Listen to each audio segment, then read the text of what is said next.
Hello, everybody. Welcome to Clash of the Correspondents. My name's James, and today I'm joined by two of our correspondents ahead of a big game in game week 13. Firstly, let me introduce you to Dara Curran at the Tinkermen, our Fulham correspondent. How are you, Dara? Very good, James. Thank you.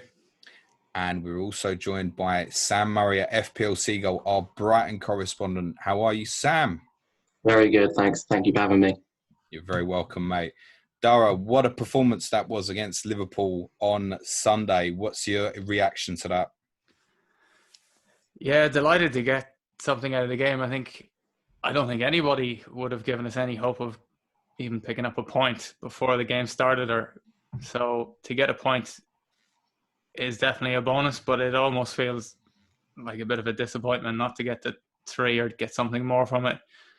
Then I felt we were a little bit unlucky. Obviously, the rules of the game, it is a penalty, but it's a bit of a faff, that rule. It's not intentional. Not as if we gave away the penalty. It was more that the penalty was given against us. Did you think it was a penalty in the first half? When I first saw it, I didn't think it. But when you watch the video back, it looks like he takes his standing foot. I don't think he gets the ball. I think you'd be gutted if it was given against you. And I think the handball as well, you'd want it as well. It's one of them. I mean, I think the reason was they said it wasn't clear and obvious, which that's fair enough if you stick by that. But we've seen penalties given this year where there's that rule's gone out the window, that clear and obvious thing. So look, you get some, you lose some. I want to, in the first instance, talk about a defensive player with you, Dara, if I can. Joachim Anderson. So since he come in the team, you obviously kept a clean sheet against West Brom. You lost very late on to Thomas Souček's goal for West Ham. The first half against Everton was a bit of a disaster. You won at Leicester. You lost narrowly at City. 2-0 was fairly routine, fair enough. And you've drawn with Liverpool. How big of an impact has he had? And is it him that solely kind of removed the idea away from target Fulham, which is what everybody's been thinking for this period? He's definitely been a massive influence, but I don't think it's him solely. I think that he's formed a bit of a partnership with Adebayo at the back. The two seem to be very vocal, always kind of talking to each other and the players in and around them, and they've linked up really well. He's also taken the captaincy when Kearney and Mitrovic haven't been in the squad, so obviously that tells you something, that he's a real leader on the pitch. And you could see last night, even just the shape of the team, like when without the ball, we were really good. And yeah, I mean, it's a penalty that's just undone us in the end. So aside, again, another penalty against City. I mean, they obviously had their chances. Areola's kept us in it in some of the bigger games as well. So, but yeah, we look a lot more organised at the back.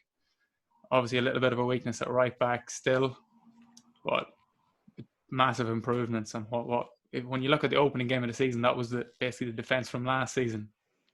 And like, if we had continued with that defence, yeah, we would have been whipping boys and Tim Ream, Dennis Adoy. Yeah, once the target. I don't know. It's we've done something really strange this season in that we've completely changed our back five, which is almost unheard of. Like, new goalkeeper and completely different back four. So obviously, it's taken a few games for those guys to gel together, but you're starting to see that coming together, and we look a little bit better, and we look like we're capable of competing in this league, which is nice to see.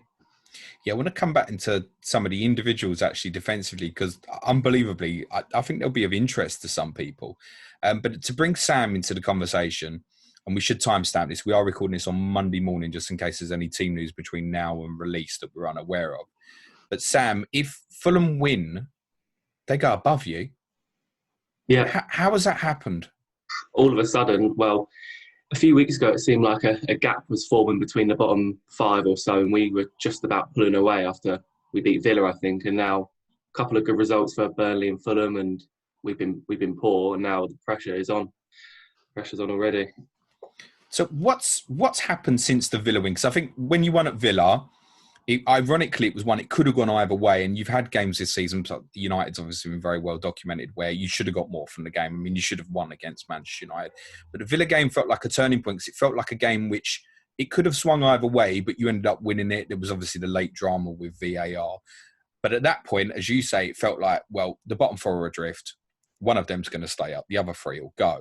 And quite a few people said, Brighton might still get dragged in. And ironically, you have. I think, is it 10 games without a home win as well now? I know you've had some tough games in there, but... Yeah, I think we've won more away than home. We've been really poor at the Amex, yeah. How worried are you? I am, after last night, I am worried. These next two games are big. I think the worry is when we were playing well and we weren't quite getting the results, had so many clear-cut chances in games. I can look through the games and pick out 4 or 5 that we should have got more points in. We were told that the results would come, that evens itself out. We'll play, if we keep playing well, we'll get the wins, but they didn't really. And now our performance has dropped a bit, and it's tough to see. Like, when we were playing well, we weren't winning. So how are we going to scrape out wins now? Defensively, conceding too many. We seem to concede every shot. Attacking, missing big chances. I don't know. I'm worried. Yeah, I'm a bit worried. I saw Matt Ryan made 3 saves against Leicester. That's doubled his total That's doubled him for the season, isn't it? Yeah. The save percentage has been thrown around on Twitter, saying he's one of the worst goalkeepers ever. He saved like 24% of his shots this season or something, which felt like he dramatically improved last season. I obviously started the FPL season with him in goal. It became quite frustrating quite quickly. Has he dropped off, or is it just a really weird occurrence? Yeah, it's tough. I have backed him throughout the season. I think there's a lot of pressure on him now.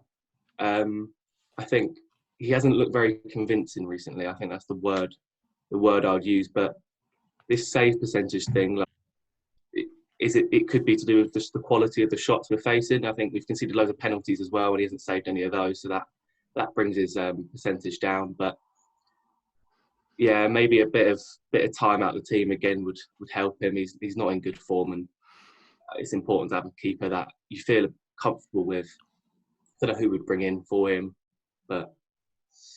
Well, Christian Walton's the one who might be sitting in a lot of teams, ironically, because I think he was identified he'd probably be second choice. He obviously missed the chunk of the season through injury.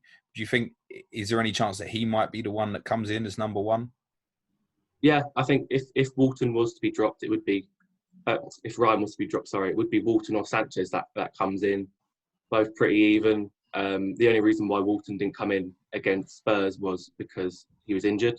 So Sanchez, who at the start of the season was our 4th choice, he got the game. But if Ryan was to drop out, Walton or Sanchez, I wouldn't be able to have a strong enough guess there. But to be honest, Ryan getting dropped against Tottenham did me a massive favour, because then there was enough alarm bells to think, okay, right, I've got to move him on and sell him. What did you think that night when you saw the team and Ryan wasn't in it? Shocked. Well, Potter does this. Potter's, he likes to mix his team around. I think, first of all, I didn't see Morpay on the team sheet, and I was thinking, I didn't even notice Ryan was missing until 10 minutes after the team was announced. I started looking through again and noticed Sanchez was starting in goal. That was weird. You don't really drop keepers for one game if they're out of form. You see that usually with the strikers, but he came back in, and to be fair, the next 2 or 3 games he did well. He looked like that gave him a bit of a wake-up call, because he wasn't performing. But now it seems like the pressure is back on. Every goal we concede, it's like, should have done better, or whether he should have or not. Pressure might be getting to him a little bit. Maybe a few games out would be good. And your goalkeeper, Dara, looks really good, actually, Areola. I was just looking through his statistics here. Actually, since game week 3, he hasn't scored less than a 2. There's no 1s or 0s in there. It's quite consistent. There's 3 threes, a 4, obviously the 6 against West Brom as well. Should we be considering him? I mean, you'd probably pick him over Ryan at the moment, wouldn't you? I've got Ryan at the moment. So yeah, that's a bit of a worry. Yeah, I mean, I backed Rodak big time at the start of the season, and I wasn't going to bring that up. I think that might have been before Areola was signed at that stage. So at least he can give me that one. But yeah, he looks different class. Obviously, he's played with Madrid and was a PSG, so he's Champions League quality. He looked like he's easily one of the top 10 keepers in the league, just from what I've seen so far. And yeah, he's justified in getting his spot in the team ahead of Rodak, who's still young. Yeah, made some massive saves. That shot from Henderson last night was world class. Big hand. Yeah. Normally tell that of a keeper, big hands, like Martinez won against Podence at the weekend as well. Solid hand, confidence. Yeah, he looks really good, actually. There are definitely worse goalkeepers you could have at 4.5 million. I'm not sure how we've got him, to be honest. It's not permanent, is it? Is it just a loan? No, it's just a loan deal, yeah. A bit like most of the rest of your squad, Dara, yeah? How many loans have we got? Yeah, a lot. We're loan FC, yeah. Well, it became a necessity, wasn't it? Because obviously we had you on before you drew at Sheffield United. You should have won that day as well. And obviously it looked grim. And getting these loans in, the Lookmans, the Loftus-Cheeks, it was all out of complete necessity, or there was no return, was there? We've kind of done like the complete opposite of what we did the previous season, where we spent 120 million or whatever it was. This season we spent bugger all. A couple of loans, Adebayo for 2 million, Tete for 2 million. I don't know, a couple of Robinson for 2 million. Like, picked up guys here and there who've really done a job. That's because Tony Khan's pushing all his money into AEW, isn't it? Yeah, exactly. He's probably building a wrestling ring in the new stand as well. Is that true? I heard it's going to be a swimming pool on top of the stand that they're building. It's in the plans. There's a gym apparently and a new swimming pool up on the top. Yeah, by the River Thames, not necessarily the warmest place. If there's a hot tub there, I wouldn't mind watching the game from that, you know. Nice. Sam, I understand you went to the game Monday as well. Is that right? Yeah. Good man. How was the experience in the ground? Strange, as you'd expect. It was well done. Like from a COVID point of view, like everyone was separated enough, and everyone was wearing masks and stuff. But it was strange. I'll take what I can get at this point. I think after 9 months without watching a game, but. I was in there on my own, sitting on my own really, without all the usual people I'm with, in a different seat as well, and only there's 2,000 of us, quite difficult to get an atmosphere going. But it was nice. It was nice to be back, and I'll be at the Sheffield United game as well. Quite lucky to get to the How first are you pulling that off, mate? Yeah, got contacts, you know. There's going to be an accusation you've got no fans, mate. That's what it's about. No, I promise. There's lots of demand, but I just got lucky, I think. I got a ticket quite late for the Southampton one when people started handing their tickets back. So yeah, I've got quite lucky. People handing their tickets back. Yeah, like gold dust, mate. I don't know what that's all about. Have you got any chance of getting one at all, Dara? No, the way they've done the first round anyway, I think it could be changing going forward, but you weren't given a choice of which game, so it would be the Brighton one, the Liverpool one, and then Boxing Day fixture. So you could have got any one of the three. You just had to put your name into a ballot. So I wasn't available for two of the three, so I didn't want to go forward and then possibly take a ticket off somebody else when I wouldn't be able to go. So I think they've kind of realised they might have made a bit of a boo-boo there. Obviously, it means the people that really do want to go and will bust the gut to go will definitely find a way to go. And it's kind of eliminated a number of people. But yeah, hopefully we don't go into tier 3 and we can keep going to games. Well, there is that's probably going to happen. Although I understand, Sam, you'd probably escape tier 3. Is that how it looks for you at the moment?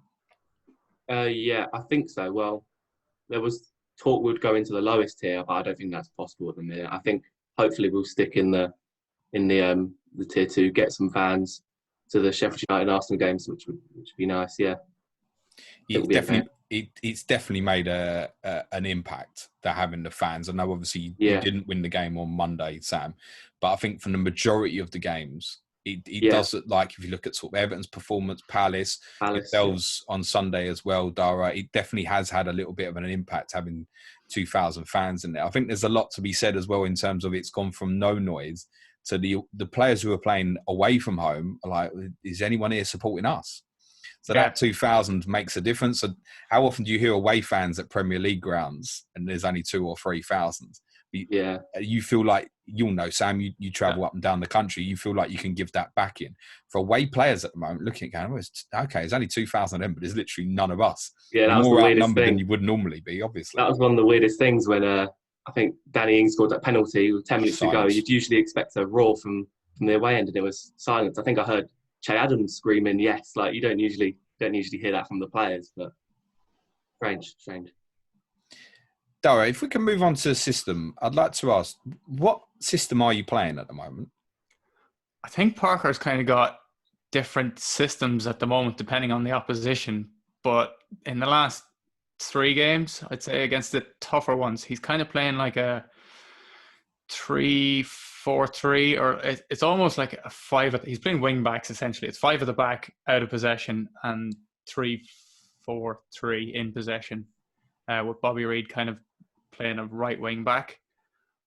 But that might change against Brighton. It might go back to the 4-3-3. I have a sneaky suspicion that we might see Kearney and Mitrovic feature in the next couple of games. I think against Liverpool, Leicester and City, he might have just sacrificed some of those players to inject a bit more pace and catch them on the counter, where Mitrovic is a little bit lumbering, doesn't really have that going forward. So you've got a little bit more pace in Cavaleiro and Reid and Lookman, and Kearney he did last season anyway. He slowed up the play a little bit. Loftus-Cheek kind of can act a little bit as a target man as well and hold up the ball because he's got that height and he's got that strength that he can bring players into play. So we'll see what happens. I'm not like, it's fun. It's a weird one because we've kind of sacrificed possession. We like to have the ball. I wonder, should we continue with that? If it ain't broke, don't fix it, and keep the same style and the same tactics against Brighton? If I can throw my 2 pennies in, I absolutely think you should stay the way you are. See, I think Parker's kind of almost got the balance of attack and defense just right, and we look more dangerous countering teams, then we expose ourselves a bit more when we go forward. So yeah, I'd almost be inclined to stick with it, but we'll have to see what happens. I'm not sure what system you're playing, and I've watched all the games recently, which is a good thing though, because it makes us less predictable. Whereas absolutely. last season we were so predictable, everything came down the left. Everyone knew what the starting lineup was. There's a couple of things that make me questionable. So I think to the naked eye, you'd look at long periods of the Liverpool game and you go, that's a flat back 5. Reid's basically playing right back. He gets in so defensive. Yeah. But then there's other periods of the game, like there was an incident in the second half where Aina's flying down the wing and he's crossing it in. And I'm going, he came out of nowhere. I don't. He's only doing that from the right back position. He's not doing that against Liverpool from right-sided centre-half, surely. And I feel there's a thing at the moment where you're very lopsided on the right-hand side, and it's not a bad thing necessarily. So you got Loftus-Cheek kind of having half spaces. Reid is a winger that at times without the ball is playing like a fullback. So he goes really deep in. Everton have done this in the past with Ancelotti, with Alex Iwobi actually, where as soon as they lose the ball, he goes into a fullback position. And that's what I think is happening with Reid. I think actually he's playing higher. It's just a case, right, we lose the ball, you go into fullback, and he just gets immediately back in. But it means when you've got the ball, you've got Loftus-Cheek, Reid, and Aina from right back, all kind of, you can get 3v2s. And the game becomes lopsided. And what that allows is if you switch to play quickly, you can get Lookman on one-on-ones, and Robinson likes to go beyond on the outside as well.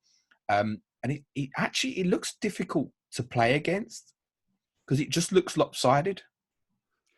It's kind of, it sort of reminds me of what Sheffield United were doing last year, getting overloads with these overlapping centre-backs come bombing forward and causing overloads and then stretching the play and switching it. Yeah, let's see. I mean, there's obviously a lot of Parker's drilling the team and like really working because their fitness has to be exceptional for the amount of running that they're doing up and back, especially Reid and Robinson's just like an engine up and down that line. So yeah, I'm delighted to see an evolution in our tactics, to be honest. You Because should be. And like Reed's played well lately, and Guisa and Lamina, I thought, did a really good job on Sunday as well. So you've got options centrally, and we're not including Kearney into that conversation. So the one thing about Tom Kearney, and it was probably, you will know because you're into your numbers from the start of the season, he was having some unbelievable passing numbers considering the position he was playing on the pitch. But as you said, it just seemed to be slowing everything down. Now, when you've got the ball, there's these quick transitions, and you've got fast players in Loftus-Cheek, Lookman, and do you want to speak about even Cavaleiro, who you said you never want to see play for the club again? Yeah, he was doing nothing at the start of the season. He's played well, mate. I'm not sure what it is. I'm not sure whether it's this more advanced role playing as a striker on the shoulder of the defenders, or whether he kind of garnered some sort of confidence from the penalty that he took after missing the previous one. I think it might have given him a little bit of a boost, but his performance levels have definitely increased since the first couple of games, where I just didn't want him anywhere near the pitch. So talk to me about Lookman and Cavaleiro from an FPL potential then. So you've got Lookman at 5 and you've got Cavaleiro at 5.3, who essentially is playing centre forward at the moment. Have you got either, and would you consider either? If I was to go for one, I think it would be Lookman. I think his overall game is a little bit more well-rounded in terms of chance creation and goal attempts. And he looks the more nailed of the two. If Mitrovic or Bobby Reed was to go up front, or Kamara, who came on late in the game, I think Cavaleiro might be the one to drop out. And I think Lookman looks more influential to me, and he's cheaper as well. Like he's top for chance creation, he's top for big chances, he's top for shots, apart from Mitrovic. Yeah, I can't argue with that in terms of, I would still prefer Lookman, even though Cavaleiro at the moment is OOP. But I think his performances, including the Leicester game and since, have actually been very good. It looks like something that's suitable for him. Before, I mean, his decision-making, etc., looked bad. He's linking the play well. He doesn't look too bad back to goal, which is not a role I ever thought he could do. We'd never seen that in his Wolves career either. Sam, if I can ask you, if I said to you now, right, Fulham are going to play the same way, or Mitrovic is going to come into the team, what would you prefer? Mitrovic, probably. What, to play? Yeah. Well, the same way as in, like, more counter-attacking. Well, yeah, they're breaking with speed now and playing through lines quite nicely. Or would you rather what we'd kind of seen earlier in the season, where you're getting a lot of crosses coming into the box, sometimes aimless, but obviously if Mitrovic gets a run at you, you're obviously in trouble. Yeah, I think I'd probably prefer the Mitrovic option. The breaking at speed does not. We that has opened us up a little bit recently. I think Leicester done it a few times yesterday. Our shape when we've got the ball is quite poor. Like when we're attacking and going forward, we don't seem set at all. So when we lose it, it's can be quite. Well, it seems like they're going to score every time the opposition go forward. So. Why was that such a problem on Sunday? We went with 4 at the back, I think. It took me a while to figure out what formation we're playing. I don't even know if the players kind of knew what was going on, but especially at left back down Burnside, it seemed every time they had an extra player, James Justin seemed to have so much space, and that second goal in particular was coming. That was basically that summed up the way we were playing. I don't really know. The balance was it just didn't seem to work, and it did seem like every time they got the ball, they were gonna do something with it. It felt like you changed system because Tariq Lamptey wasn't available. That's how it felt to me. Yeah. Should we be surprised the fact that, I mean, he's an absolute weapon in terms of how fast he is. He's actually unstoppable when he goes beyond. Is it a case of he's become that pivotal to you and he was that much of a miss? Does that part explain away what happened at Leicester? Yeah, I think so. I think he is the perfect wing back. When we don't have him, I think we've tried Veltman at right wing back. It's just not really the same. So it makes sense to switch to a more defensive back four without Lamptey. But Lamptey is such such a big miss. I really hope we have him back for the Fulham game. It's a bit worrying that we're relying on this kid who's played not too many Premier League games, but everyone's seen when he plays, he makes such a difference. Yeah. Is he on him? Is he, from an FPL perspective, do you feel like he's the sort of player who looks like he's going to return every week, but probably just never will? Never does, yeah. I think he's exciting to own. He seems to always be in the right positions and close to a goal or an assist, but probably more often than not end up with 2 points or 1 point. But he's still a good option, still pretty cheap, and he's exciting. I take it you'd advise owners to hold. There will obviously be a few thinking, well, what's going on there? But you definitely say hold, wouldn't you? Yeah, especially for these next 3 or 4 games. Potter said he's hopeful that he'll be back for Wednesday, so he's got to... Well, that's it as well. Like for both of you, timing's really nice because, I mean, you, Dara, you've got obviously Brighton at home this week. Newcastle away won't hold any fears. You've got Burnley away in a few weeks coming up as well. And for yourself, Sam, Fulham away this midweek, Sheffield United at home at weekend. I mean, if you fail to win either, that's a disaster into what's coming up next, isn't it? Yeah. Yes.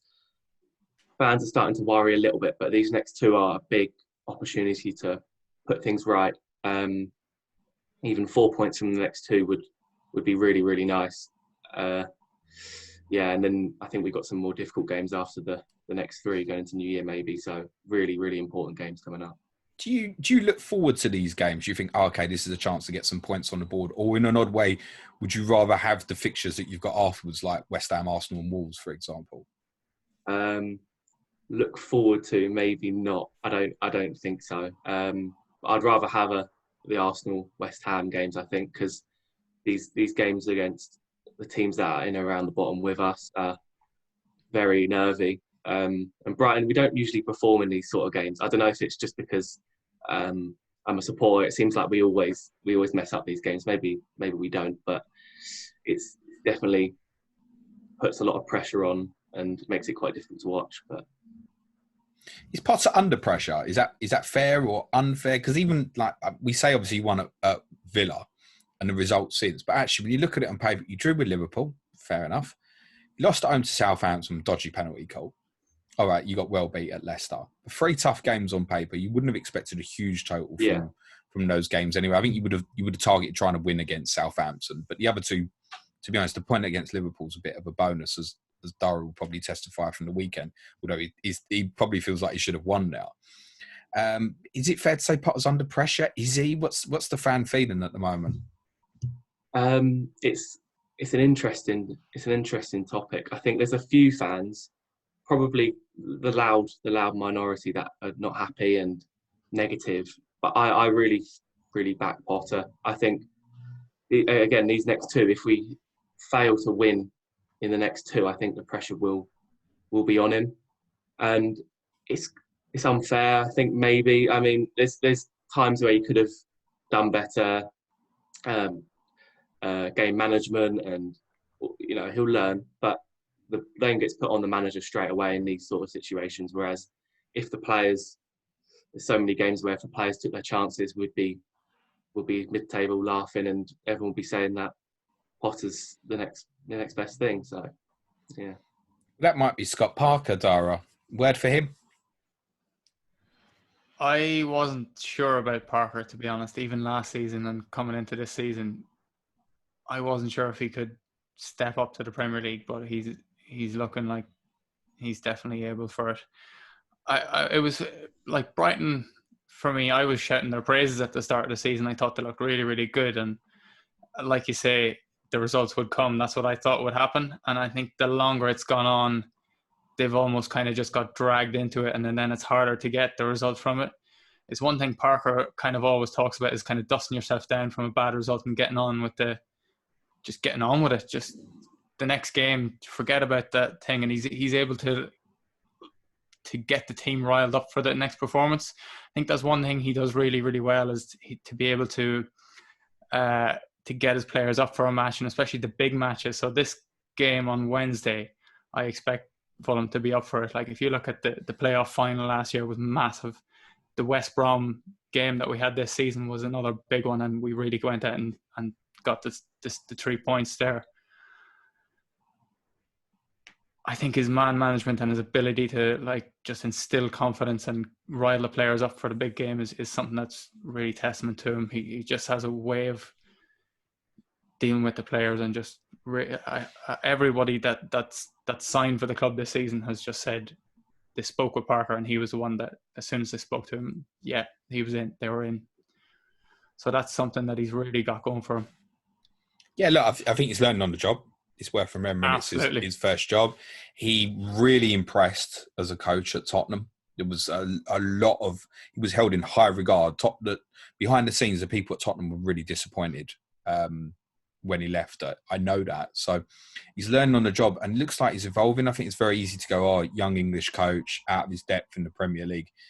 What I've seen from Fulham in the last few games tactically suggests very different, and actually he's learning a cuteness about him, actually. Have you got serious confidence that you'll stay up from here, Dara? I think I've seen enough to suggest that we can stay up. I'm under no illusions that it's still going to be a hard slog, and that there's going to be ups and downs, and we're not going to win every week. That's part and parcel of the Premier League when you're one of the smaller teams, or so-called smaller teams. But yeah, I think there's probably at least 2 teams that are worse than us, potentially 3. We'll just see how the season progresses. The way it's been going, and the way that the league kind of split up, and there was this break of like the bottom 3 or 4 teams, and then a little bit of a gap between the next ones. I was constantly looking at the results of the other teams, and it's gone our way. And that little band of Leicester, Man City, Liverpool, I was thinking, if we can just keep in touch with the ones and don't get cut adrift once we get through that games, I think we'll be all right. And we have done. We managed to pick up 4 points where probably nobody even gives a chance of getting anything from them. So now we've got a nice little run where we could potentially just kick on and get ourselves up the table and get out of trouble. Be under no illusions, mate. Leicester away, Man City away, Liverpool at home. Most people would take 4 points. Anybody, even the clubs at the top, go, yeah, that's not the worst return. It's one of the differences, I think, in this season compared to the previous one when we were up there. We didn't get anything against the top 6. And that's the difference between staying up and going down. You need to get results and get points, pick them up here and there against the bigger teams. You obviously have to beat the teams in and around you as well. Yeah, and that's going to be particularly important for the pair of you over some of these clashes that is coming up. I feel particularly for Sam, actually, because obviously 2 teams directly below you. Sheffield United are obviously way off at the moment, but you've just seen from Fulham's results. I mean, you wouldn't have believed, if I'd said to you, Dara, right, prior to the win at Leicester, you're going to be in a position, you're going to go into the Brighton game and be able to go above them. You probably wouldn't have believed that, in all honesty. And I don't think, Sam, you'd have same as after the Villa game, you wouldn't have thought you'd be in a position where it could go the other way. No. Can we talk about the front men briefly, Sam? Because there are a few that will certainly look at the next 2 and go, okay, Fulham, Sheffield United, particularly for those who might still have the first wild card and look into wild card in game week 15 or 16, may well be looking at the front men. What impact is Danny Welbeck having, and would he be the best choice of those forwards, in your opinion? Danny Welbeck, since he's come in, whether he's been with, I think he had a game with Connolly and more recently with Morpay, I think you really start to see the experience and quality from Welbeck. I've said that we struggle to score goals, yet I think this week I'll be bringing more Welbeck in for the next 3 games. I like the look of, and I think he is the most guaranteed to start as well from those forwards, provided he stays fit. But for 5.5 million, I think he is the best option. Yeah. Is that a better choice, Dara, in your opinion, than Deco-Dover-Reed at 0.2 cheaper? Yeah, I think I would be leaning in favour of Welbeck as well. Reed seems to be fairly clinical this season. He had a lot of, he was a bit like Bamford last season in that he massively underachieved his XG, although he was getting the chances, and this season is kind of reverted to the norm almost. But even playing that kind of right wing back, whatever that hybrid role that he's playing, he is goals. He's only created 2 chances this season, 0 big chances. he put in like 2 crosses last night, and like as soon as I saw them, they were just nowhere. Like, he cannot whip a ball into the box. So you're relying on goals alone from him.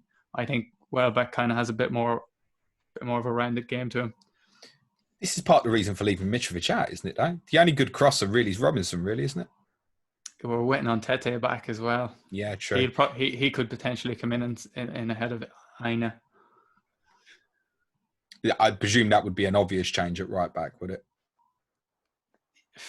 It depends on the system. If we're going to continue with this wing back, 5 at the back sort of thing, probably not.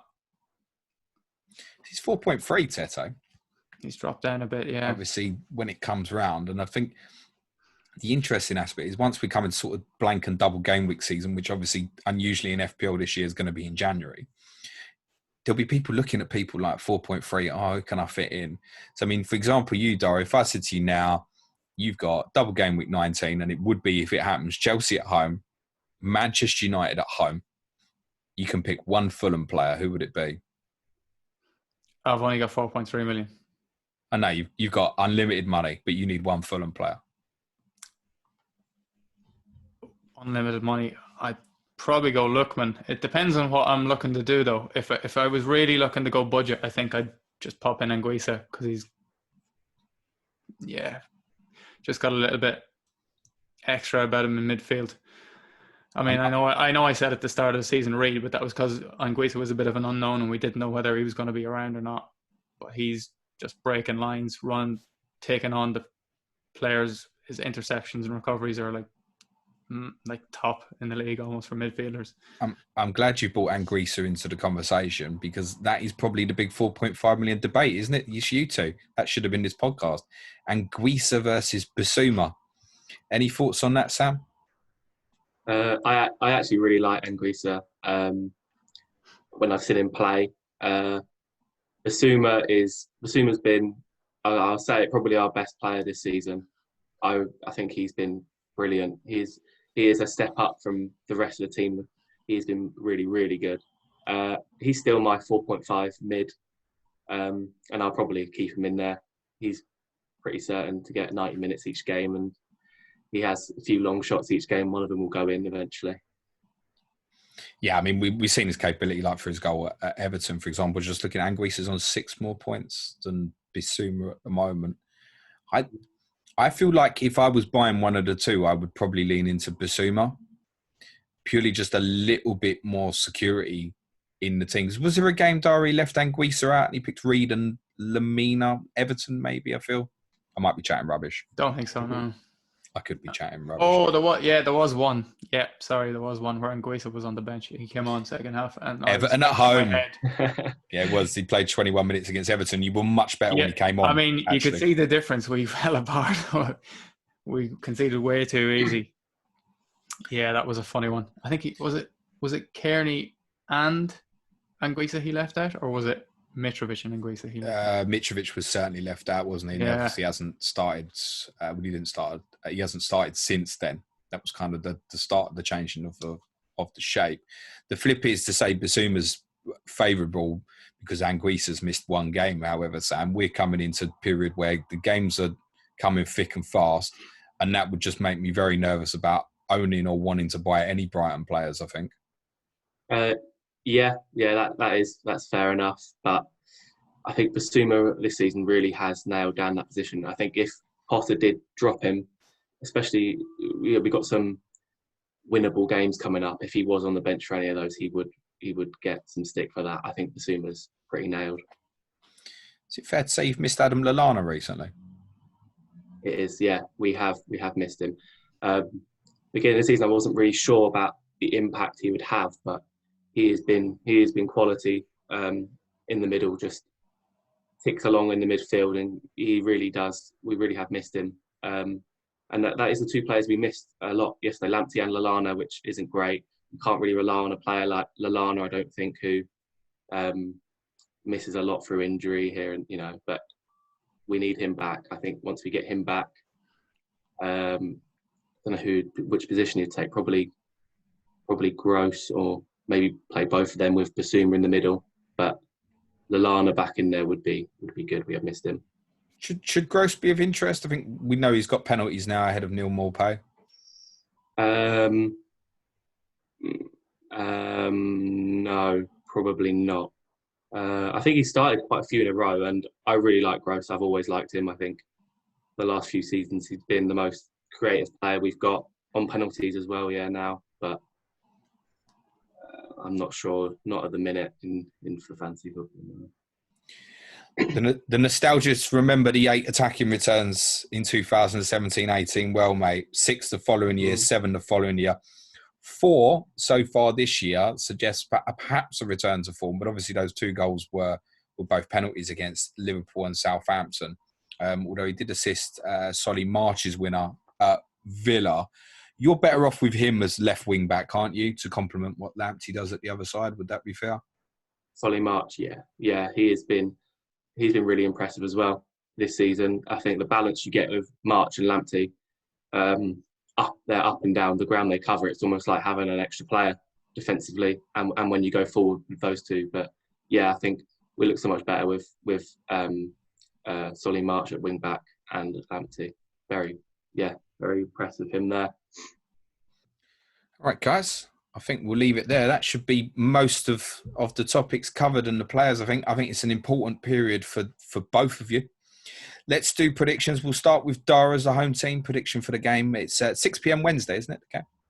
Or is it 8 p.m.? 8 p.m. Wednesday, sorry. Yeah, it's the late game. I don't know. I think both teams will be looking for it. I'll go with a 1-1 draw. Sam? I said if you'd have asked me this a month ago, I'd have said I've had this down as a Brighton win, but they seem to have the fight that we don't at the minute. I'd go for a score draw as well, yeah. I'll go 2-2. So I go 3-3.